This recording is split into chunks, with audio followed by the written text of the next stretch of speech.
designed to help promote tourism in the area. But the president cannot escape the controversy he created Friday night when he endorsed plans to build a mosque near Ground Zero. David Curley is traveling with the president and joins us from Panama City, Florida. Good morning, David. Good morning, Bianna. The president has another morning of rest and relaxation here. You know, we've had some thunder and lightning storms in just the past hour or so, and the president has basically walked into a storm of criticism over his comments over the mosque. It is the picture so many in the Gulf wanted to see. The president swimming in the water that until weeks ago was threatened by the oil spill. But the president's efforts to help the Gulf recover, being a tourist, watching his daughter get a hole-in-one playing miniature golf,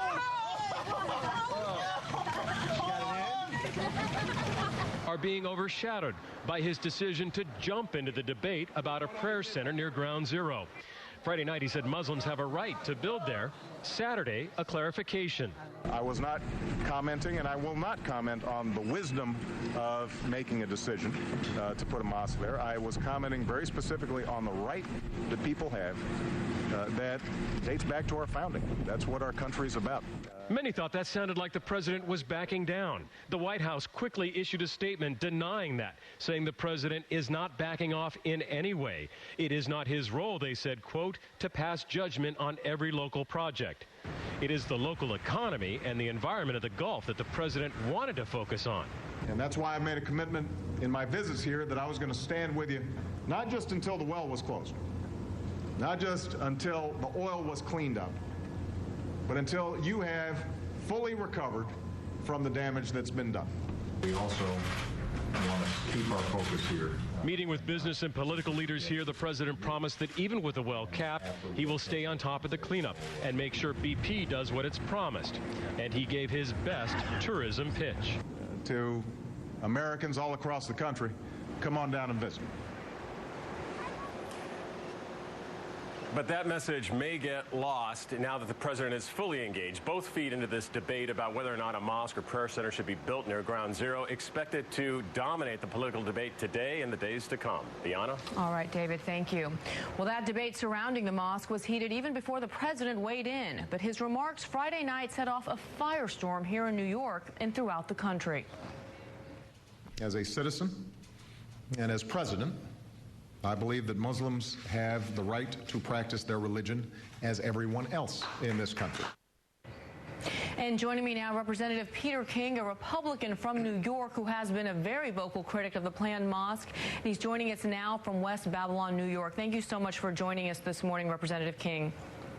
You're very welcome. Thank you. Yesterday, the president came out and said that his initial remarks on Friday were not commenting on the wisdom of building this mosque, but rather on the right for Muslims to do so. Do you disagree with that statement?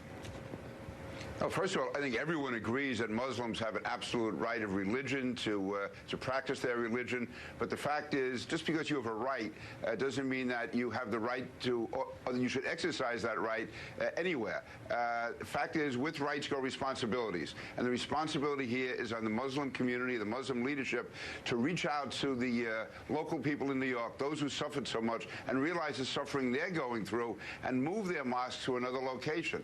And the imam who would be presiding over this mosque spoke out about the issue as well, said he is mindful of the significance of the location. In fact, he's quoted as saying, members of my congregation died on 9/11. The center for me is a way to amplify our condemnation of that atrocity and to amplify the moderate voices that reject terrorism and seek mutual understanding and respect with all faiths. Do you not see this as a way to help unite the various faiths here, especially within the Muslim community? Well, first of all, I don't accept that this imam is such a moderate. He has made a number of statements over the years indicating he is not a moderate. For instance, saying that the United States was an accessory to 9/11, refusing to say whether Hamas is a terrorist organization, refusing to say where the $100 million to construct the mosque is going to come from. But apart from that, even, if he really wanted to build bridges to the community, he would realize how much pain and suffering this is causing. And rather than having a 13-story, $100 million edifice in the shadows of Ground Zero, he would move the mosque to another location. That would show the good faith. That would show that he really does understand the suffering of the community and be willing to work with them. And that's what President Obama should have done. When he raised this issue, he should have spoken not just of rights, but also of responsibility. And he should have really urged the Muslim leadership to move that mosque. You've mentioned that you support the building of mosques elsewhere. This mosque would be about 3 blocks from Ground Zero. What is a suitable location? A 10-block, 1-mile radius that would be all right with you? You know, we could always, get a GPS or get a ruler and say, this is where it should be. The fact is, where it is now is clearly wrong. And that's why I think it would be very helpful if the Muslim community would sit down with people, very good people in New York who have objections to the mosque, sit down and determine with them where it should be. All right, Representative King, we're going to have to leave it at there. That's all the time we have this morning. Thank you for joining us. Obviously, this is a very heated issue across the nation. We appreciate your time. Thank you very much.